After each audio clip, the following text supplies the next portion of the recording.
When I touched the doctor to confirm whether he'd eliminated all his segments, I read this memory in his mind. You have to admit, it must be the truth. Maybe so, but it means nothing. Does it? But this memory shows that Niwa didn't betray you. He never meant for you to be the one to take the device into the furnace. You know very well what that means. Even more so than I.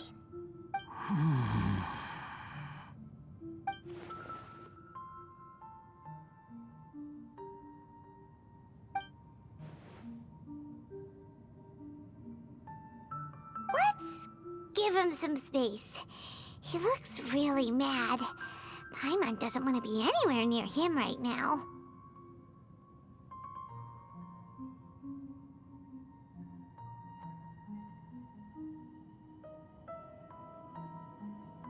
We need to give him some time to process his emotions.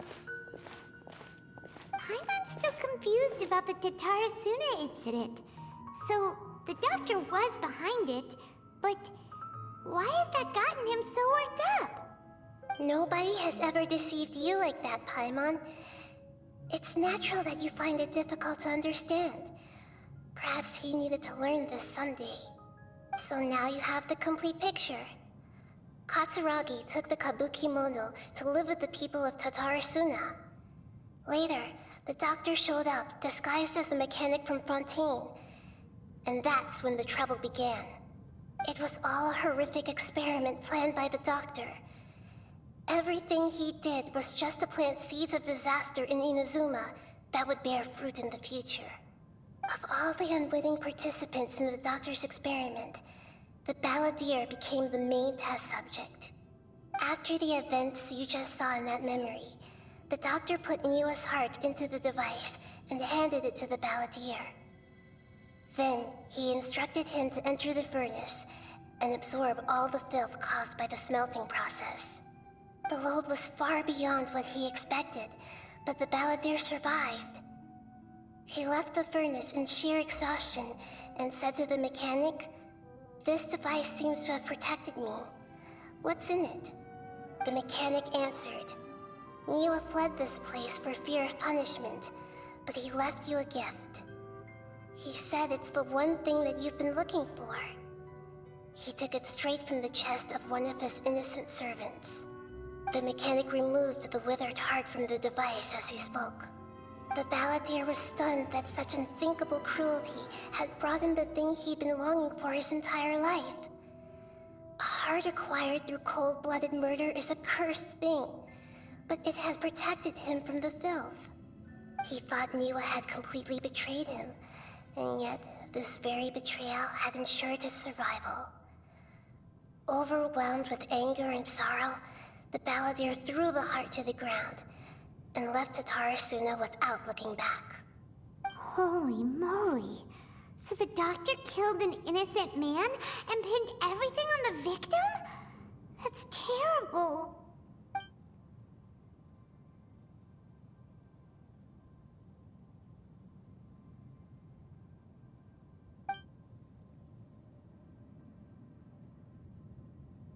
Yes. Only if he understands this can he choose a new path forward. Dotori, you brazen-faced... Niwa didn't run from justice. You killed him.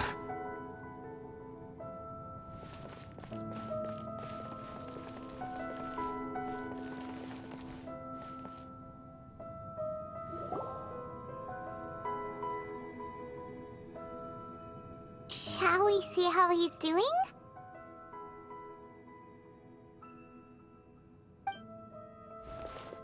Hey, you alright?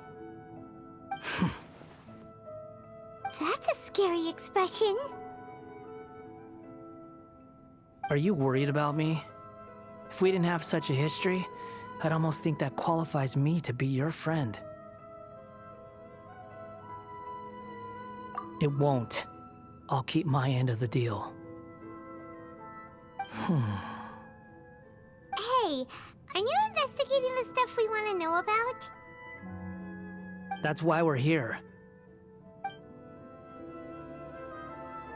But unfortunately, there's no information about the Descenders in Irminsul. Even if you can't find anything, that seems to confirm it. Irminsul does not keep records on the Descenders. Anyone who comes from beyond this world is not counted as part of Teyvat. Oh, does that mean we have to leave empty-handed?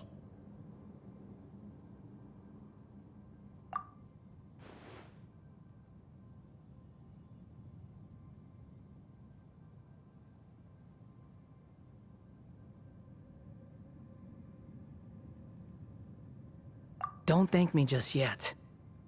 You look really upset. Well, since Irminsul was a dead end, I guess I can share some other info that might interest you.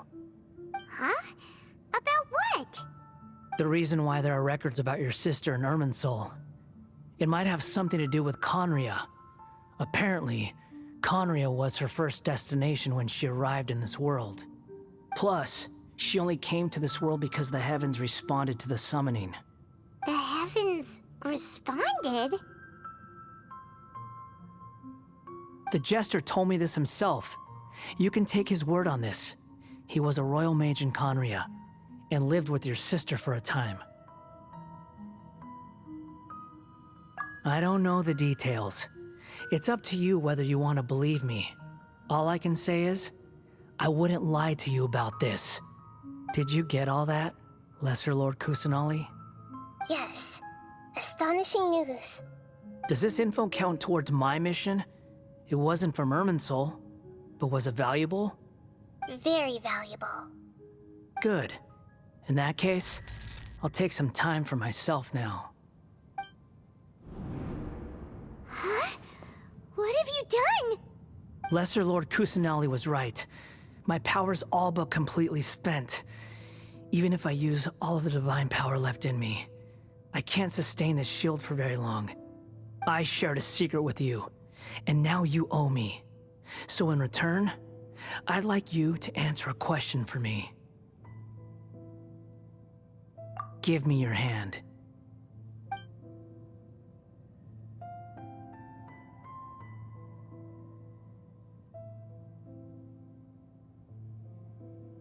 Can you hear my voice inside your head?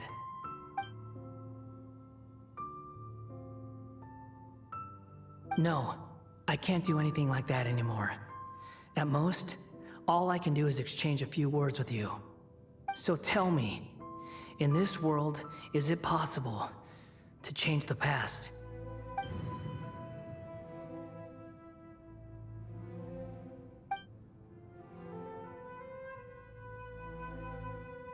Done. Huh? What the? What happened? Paimon only saw you hold hands for a second. Nothing. I was just thanking him for helping me.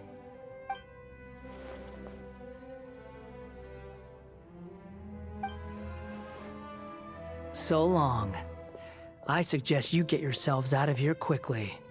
Where are you going? Hey, wait up! Didn't you say not to go running off?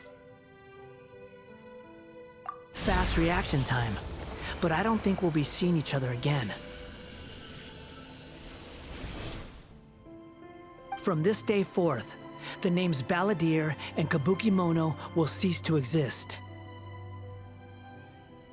Those who died in Tatarasuna because of me deserve another chance at life. Hey, Balladeer! Don't do anything stupid! You know, I never did like insects. Hordes of the puny things swarming together can be a real nuisance. And I enjoy nothing more than to stamp them out like the pests they are. But if a colony of harmless ants isn't threatening anyone, I guess they deserve to be left alone. Luckily, everything can be set right. It's time to solve this once and for all. Balladeer! Balladeer! Uh-oh, he disappeared. Come on, we gotta find him somehow.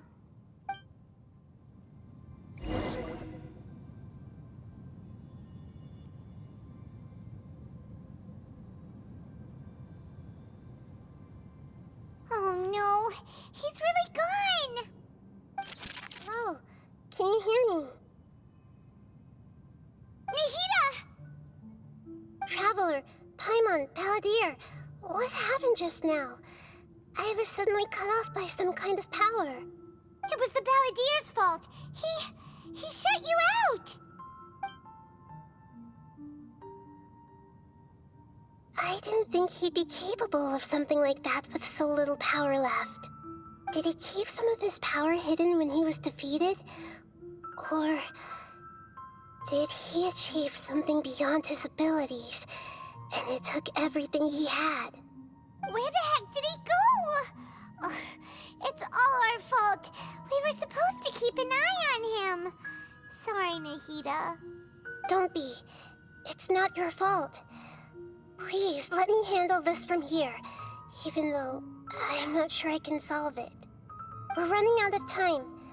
Follow my lead and get out of Irminsul as soon as possible.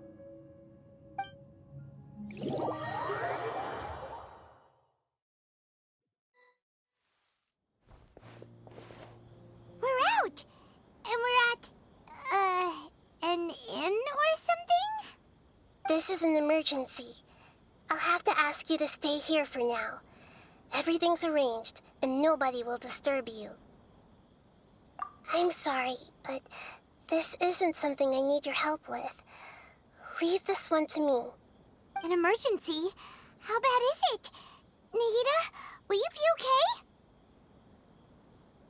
Don't worry.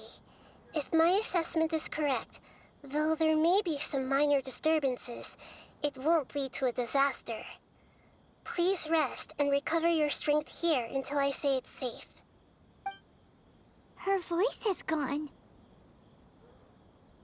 Paimon can't shake the feeling that something really big has happened. What do you think the Palladir meant?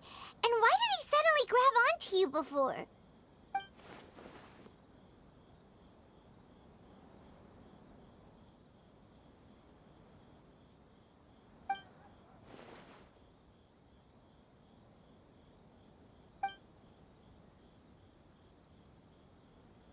He wants to change the past?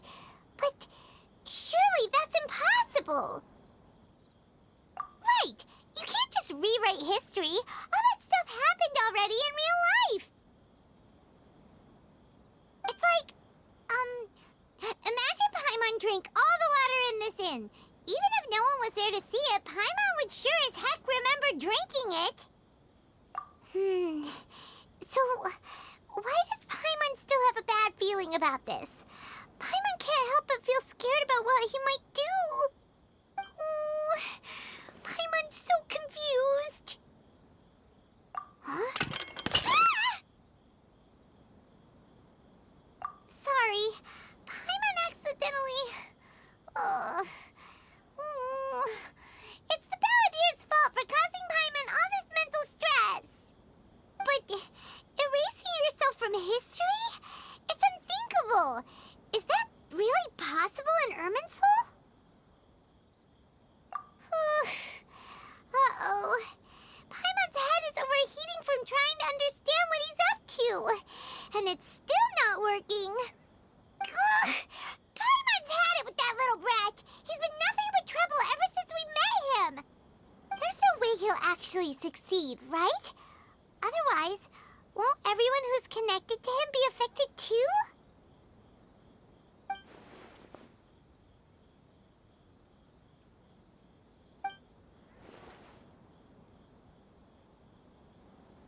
There's nothing we can do about it at this point.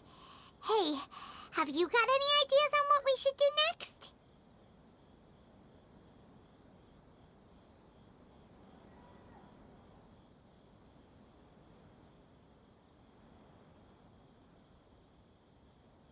Seems like now there's nothing left for us to do but to go to sleep. But Paimon's still so worried. Paimon won't be able to sleep a wink tonight. So, how about,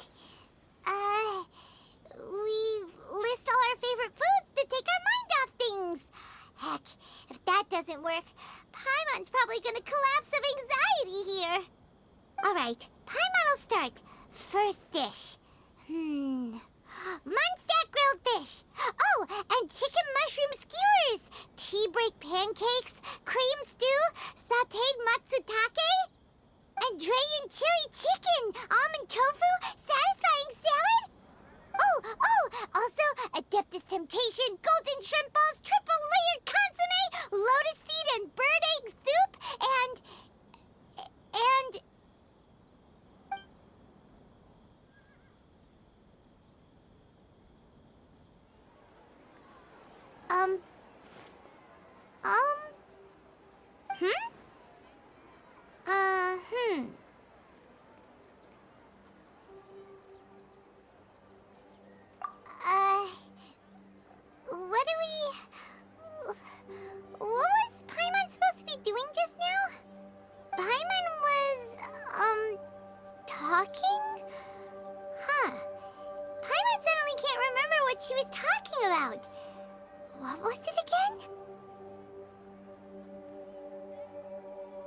Hmm?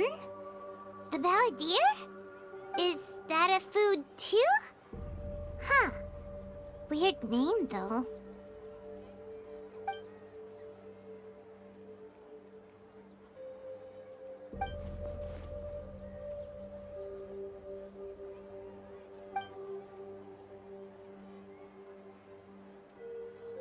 What's wrong? Your eyes are like saucers. Was it something Paimon said? So, the balladeer. Is that someone's name? 'Cause it sounds like a nickname or something.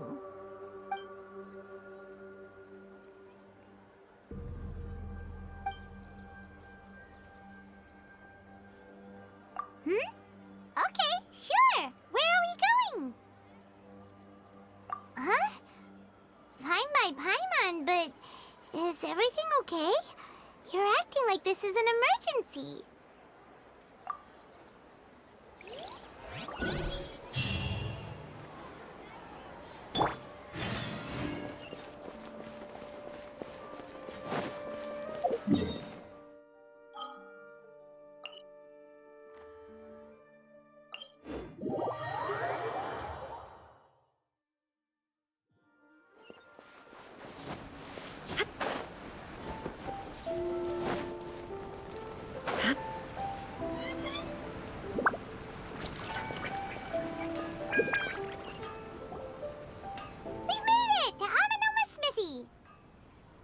Ah, it's been a while.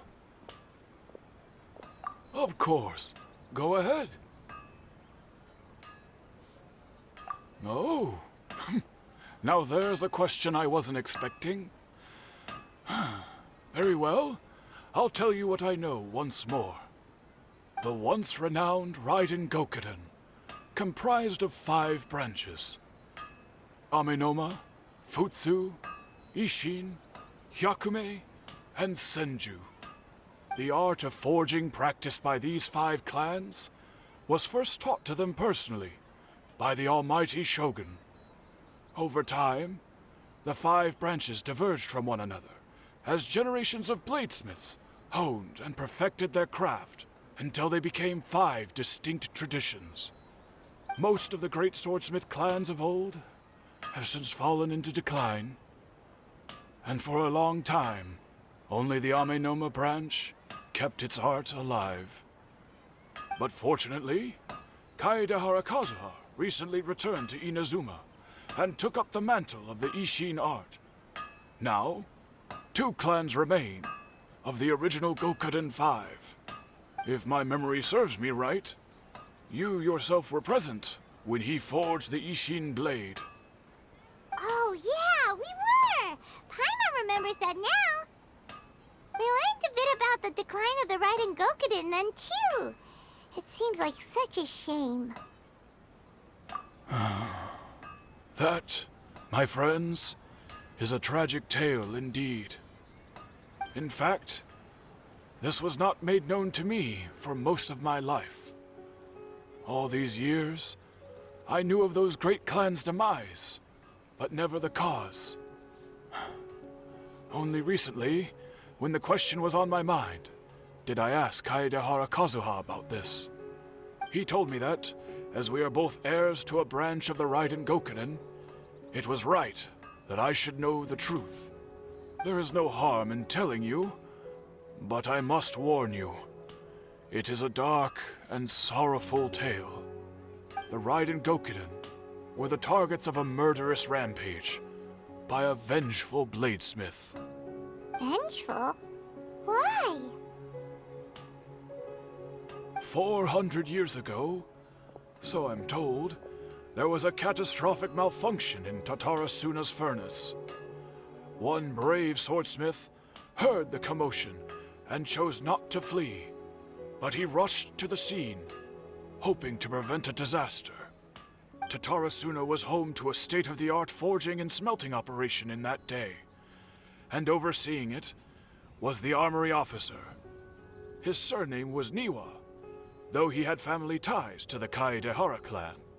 Knowing that they had just one chance to save countless lives, Mr. Niwa and the swordsmith leaped together into the furnace. The furnace quickly stabilized, but neither of them made it out. The smith's death, though heroic, dealt a devastating blow to his family's fortunes. His orphaned son was left to fend for himself, and grew up deeply resentful at the world. In his heart, the whole of Inazuma was culpable in his tragedy. He hated the almighty Shogun for her apparent indifference towards his father's death, and he hated everyone who had done nothing to try and save him. Powerless and destitute, the only legacy he had to pass on to his children was his hatred. Generation after generation bore this grudge, living in utter misery. Alas, if only the story could have ended there.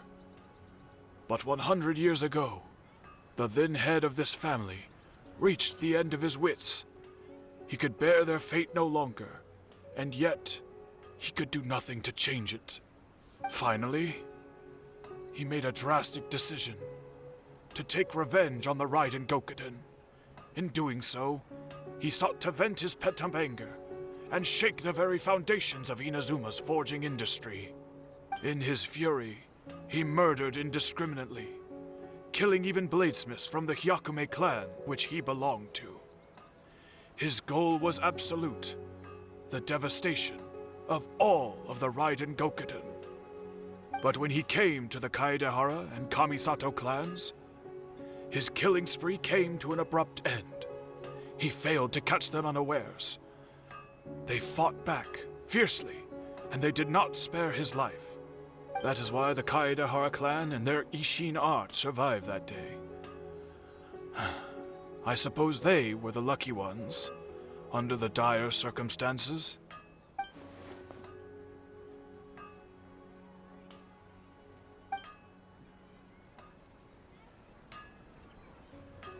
Was there anything else you wanted to ask?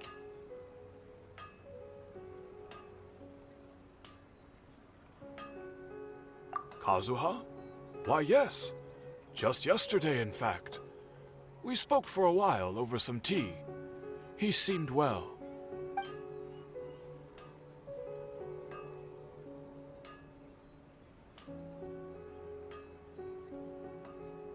My pleasure. Don't tell Paimon. There are other places you want to visit too, right? Your expression says it all. You can't hide anything from Paimon. On to the next stop. Lead the way, traveler. Paimon will be right behind you.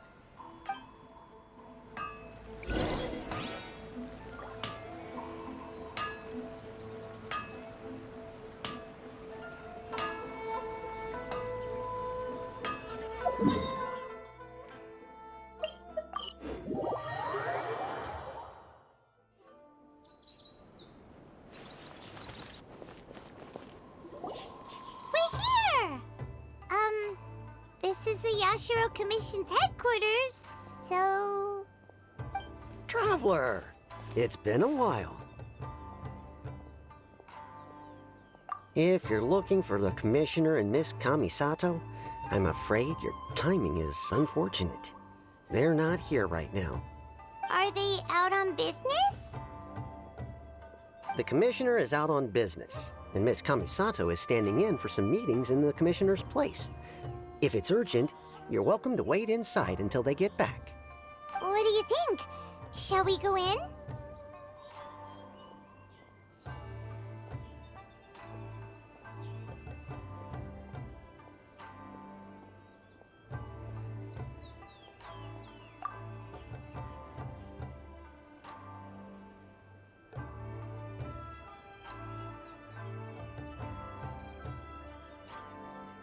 If it were anyone else, I couldn't allow it. But seeing as you're so close with the Commissioner and Miss Kamisato, I think it should be okay. We'll be heading in then. Thanks!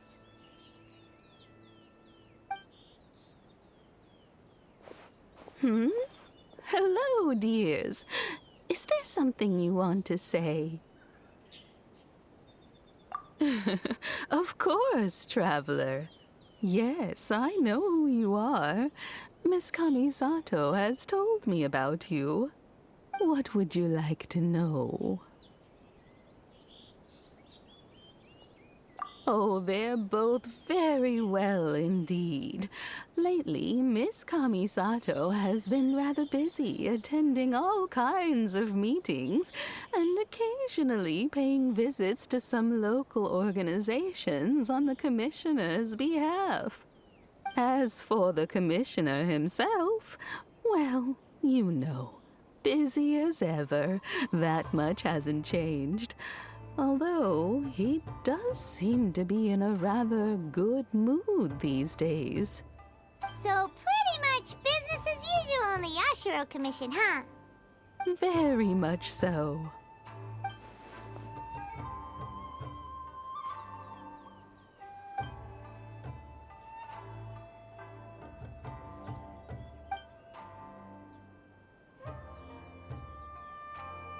Well, got any more questions?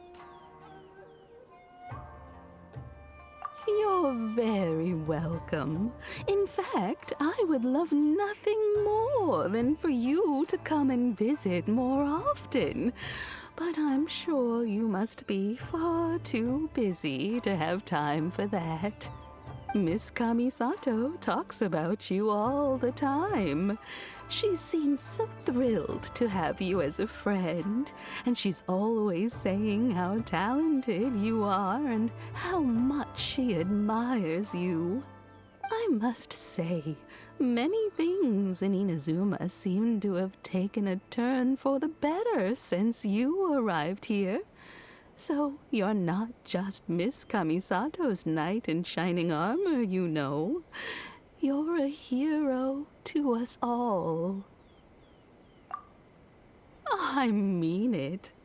Whenever the commissioner dines at home, Toma always joins him. I always find myself at my most relaxed when I'm serving the two of them and listening to them chat away.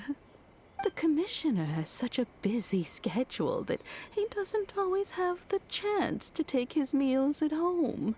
But given the opportunity, he always prefers to dine here. They say it's because Toma's a much better chef than most. Oh, the commissioner is so fond of home comforts. They get to talking about you sometimes, too, you know. Always with a very fond tone. The way one would talk about dear old friends around whom one can truly be themselves. Miss Kamisato occasionally joins them as well. Whenever the whole family gets together and they start talking about people they've met and experiences they've had, you always get a mention. It's been many years now since the late Mr. and Mrs. Kamisato passed away. Much has happened in the Kamisato clan in that time.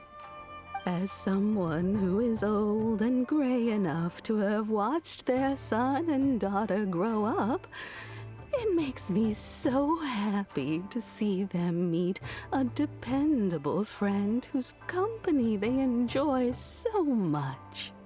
So, in the future, if you ever do have the time, please know you are always very welcome at the Yashiro Commission headquarters. There will always be at least one old lady who would be delighted to have the pleasure of your company. Wonderful. Thank you. Paimon likes it here too. Also, you were saying something about the food here being really great. Paimon's itching to try it. We may just have to invite ourselves around for dinner sometime. Paimon meant we should come pay a visit again real soon. Ideally around dinner time. Of course. You're always welcome. Alright, goodbye for now. Where are we going next?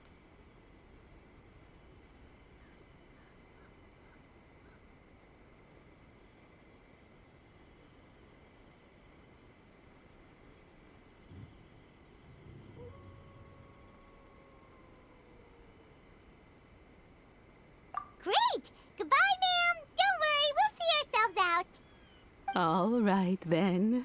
Take care now. Hope to see you soon. Oh, are you two leaving already? Yep, everything's taken care of now. Don't worry. Very well. Safe travels. Goodbye.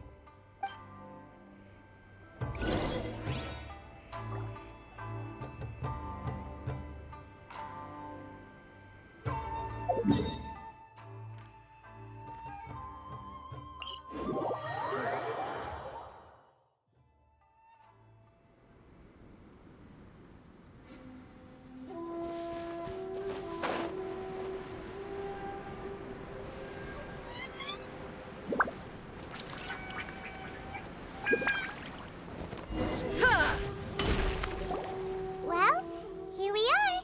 But what are we looking for? Something or someone? Do my eyes deceive me, or is that the Traveler and Paimon? Xavier, what are you doing here? I was in the general area, and now I'm in this specific area. There, that's me. So what about you two? We have some questions and thought you might be able to help.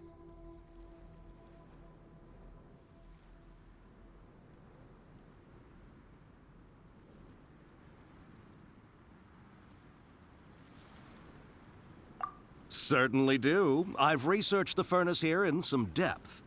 If there's anything you want to know, just ask away. Like the back of my hand? Make no mistake, I have been here a good many times before. Not only that, but I've met people in Inazuma whose families used to live in Tatarasuna years ago. They said it's all true, the history here.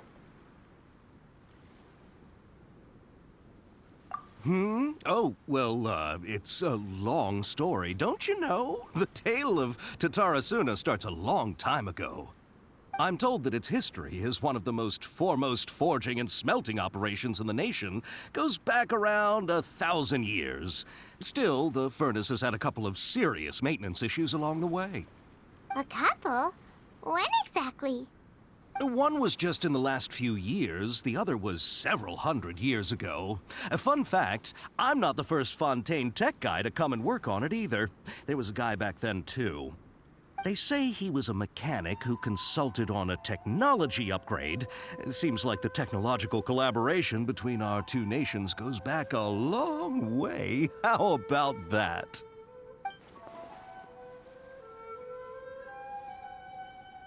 Hey, weren't you gonna ask Xavier something about Tatarasuna? Come on, ask already.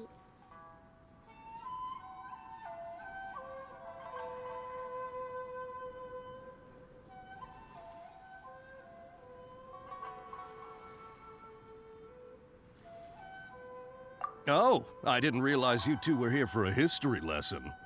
Me neither. Paimon doesn't know what's gotten into this one today.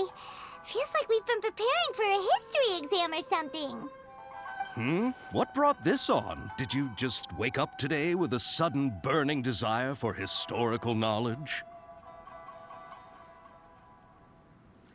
Sure, go ahead.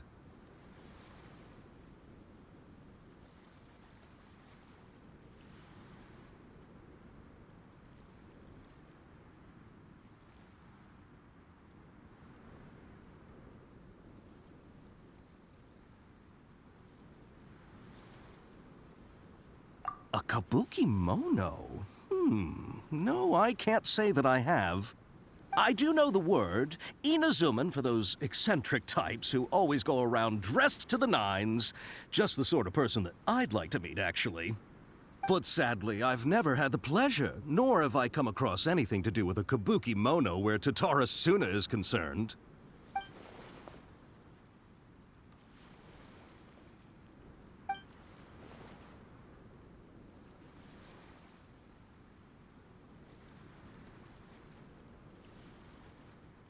Of course! Don't mention it. Oh, we're leaving? Okay, bye, Xavier. Oh, you're most welcome. More than happy to help. Farewell. Looks like you got all the information you're looking for. Sure, but what's up with you today? Whatever it is, it seems like it's really troubling you.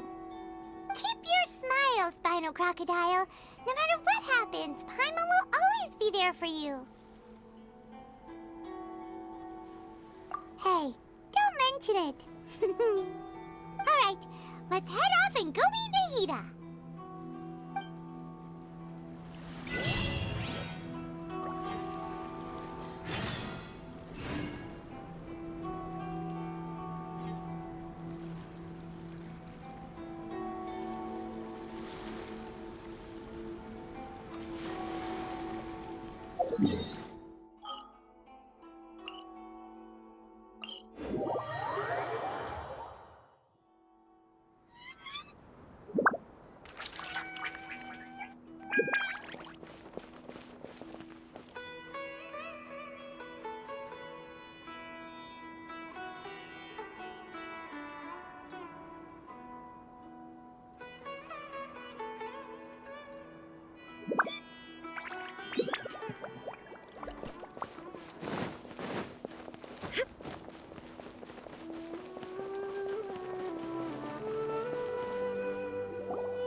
Hey, it's them!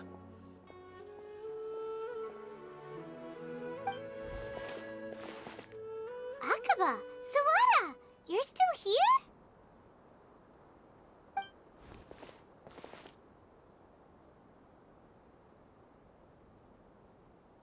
Indeed we are. If you have a moment, we'd love for you to join us once more.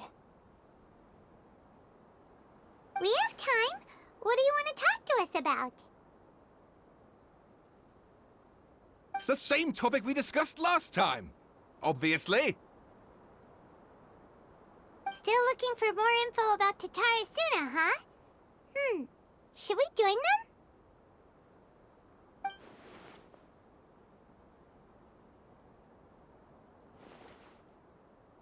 Unfortunately, we haven't made any real progress.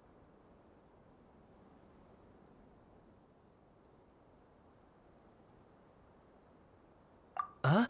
Oh, of course.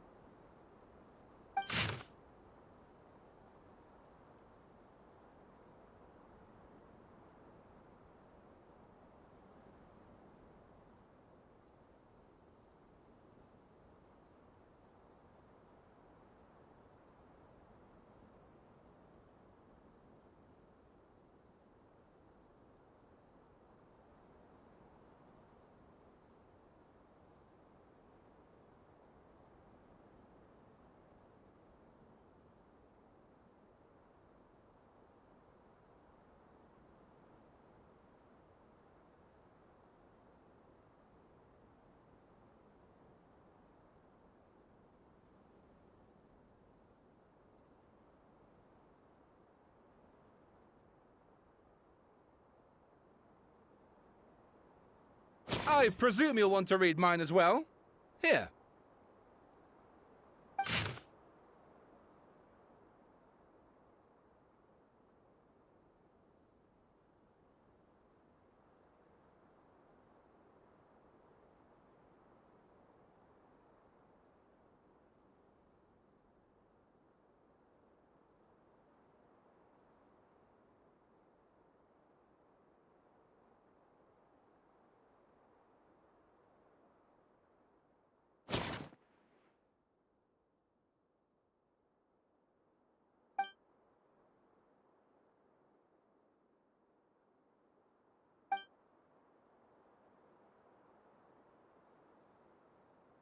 Well, what do you think?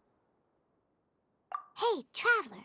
Remember how last time Akaba was saying how he wished he could gather more information about all this?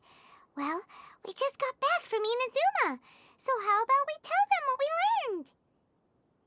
What did you find out? Something big? It's a long story. Basically, we have some friends in Inazuma, and...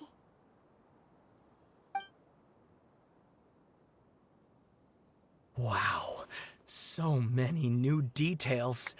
Thank you so much for sharing that with us. Well, well. So it all comes down to one man's desire for revenge. Huh. You heard this from a member of the Armanoma clan, you say? Then I guess it must be true. Ugh. So there's no ghost story here after all. This new information actually lends further credence to my hypothesis. Evidently, swordsmiths were seen as having an incredibly prestigious role in society those days, to the extent that harming them was conceived of, at least by the perpetrator, as a way of exacting revenge against those in power. Yes, okay, point taken, you were right. But that doesn't mean I can't carry on with my novel. And they're back at it. These guys are really into this.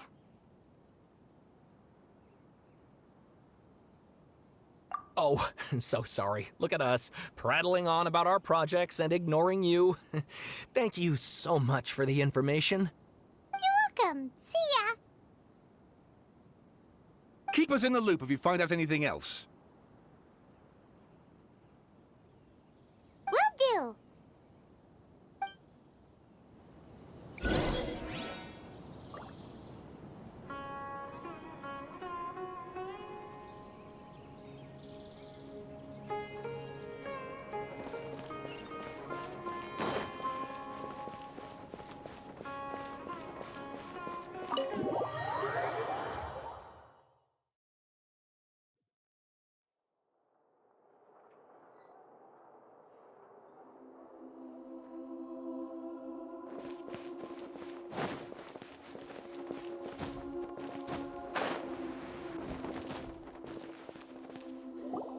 Nahida, we're here! Traveler, Paimon, how have you been? Ugh, where to start? Paimon hasn't had a moment's rest this whole time. That night, we ended up chatting and chatting until suddenly the sun was up. And then he decided he wanted to go to Inazuma. The Balladeer? It sounds like some kind of code name.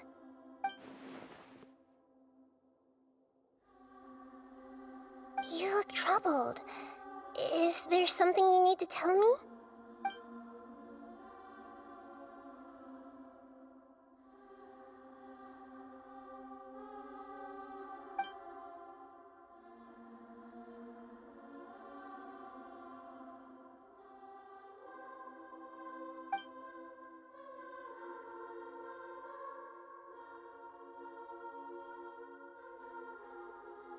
Traveler? Hey, what's wrong? You look so upset.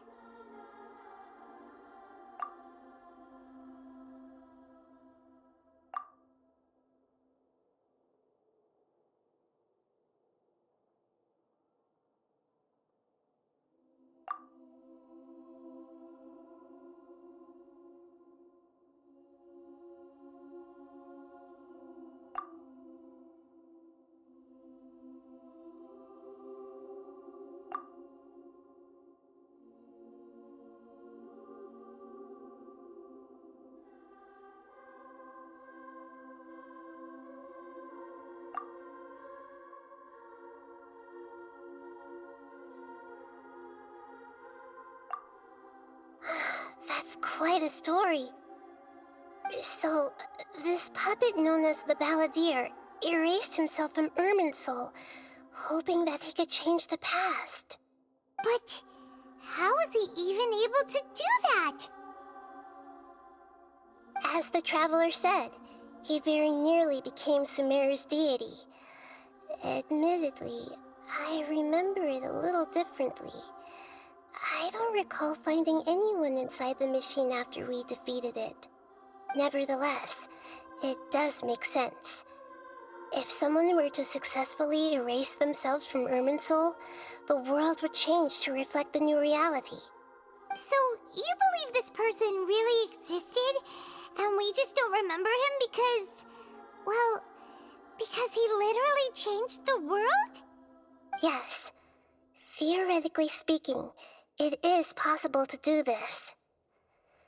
But I'm struggling to imagine the kind of person who would dare go through with it. The Traveler comes from a world beyond Tevat. That's why there's no information about him in Irminsul, and it also explains why any changes to Irminsul wouldn't affect him. So if there's anyone in the world capable of retaining memories from a past that has been rewritten, it's you. It's quite incredible when you think about it.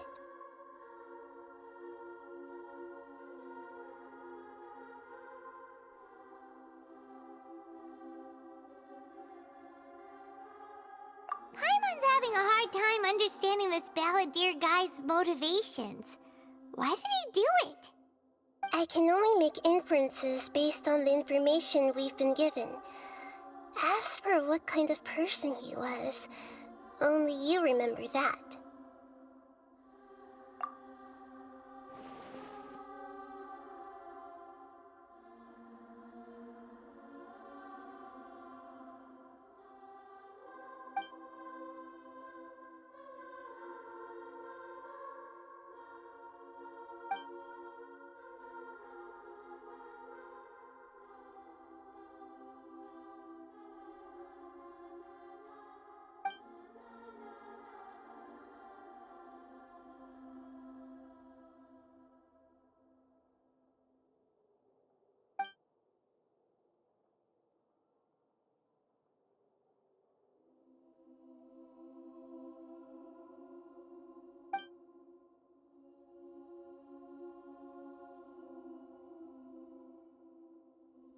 Something else worrying you?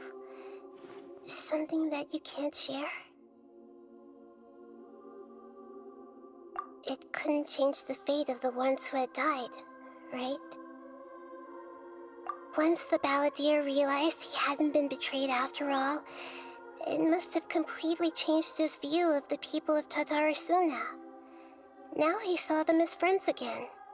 He couldn't keep hating humans after that, and if he thought there was a chance he could save his old friends, it would be hard not to try. The story makes sense, every part of it. The balladeer tried to achieve godhood with the doctor's help. He was unsuccessful, but retained the power to connect with Irminsul. That power then enabled him to change what was recorded in Irminsul and erase himself, even though he didn't have much strength left. Yeah, it does make sense, but it still ended in tragedy for his friends.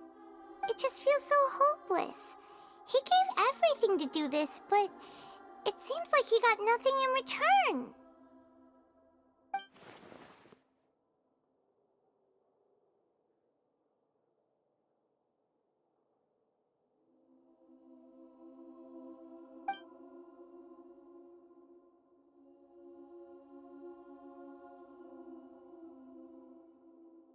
Please wait a moment. I want to check something. Found it. This should be the one. It turns out that I have a strange way of confirming everything he has told us. What is it? A record from a personal collection. It was tucked away in a corner. You should take a look.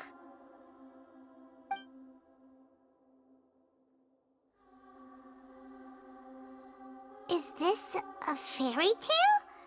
Who wrote it? I authored this record myself. Huh? You wrote a fairy tale that somehow has something to do with the balladeer?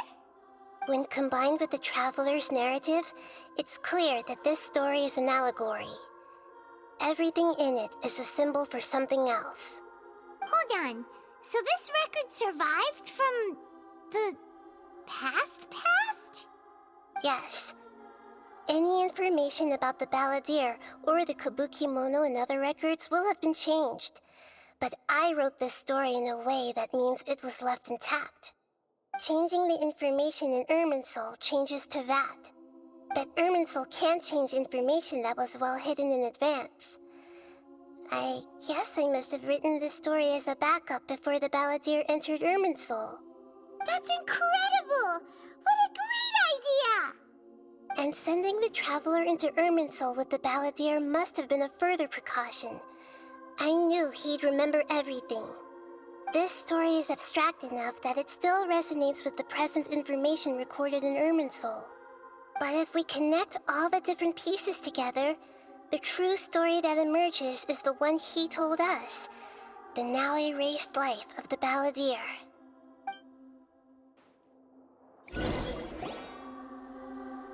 There was once a lone monster draped in fox fur.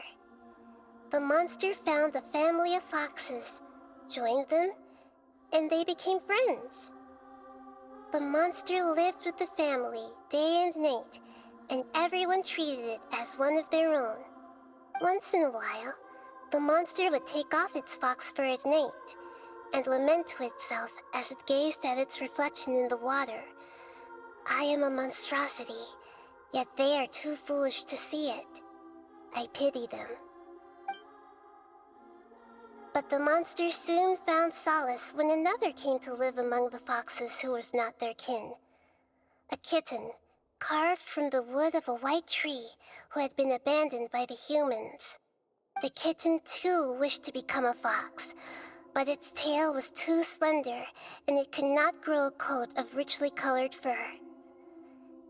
Yet when the other foxes saw this, they spoke words of comfort to the kitten. Even without a tail and fur like ours, you are still one of us.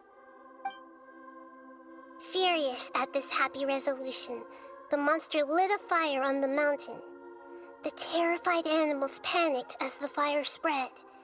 The only way to extinguish the flames was to make a sacrifice. A gray fox stood up and addressed the monster. It said, "You are the cleverest among us. Surely you can help us find a way to solve this." The monster smiled, led the fox toward the fire, and murdered it. The gray fox's heart was turned into a beautiful drop of water, clear, spotless, and pure. The monster gave the heart of water to the kitten, telling him, "The foxes have decided. You are the one who must be sacrificed. Take this, quench the flames, and die for your fox kin." The fire was extinguished, but the kitten lived. It left that side of the mountain and found a little bird who had a broken wing.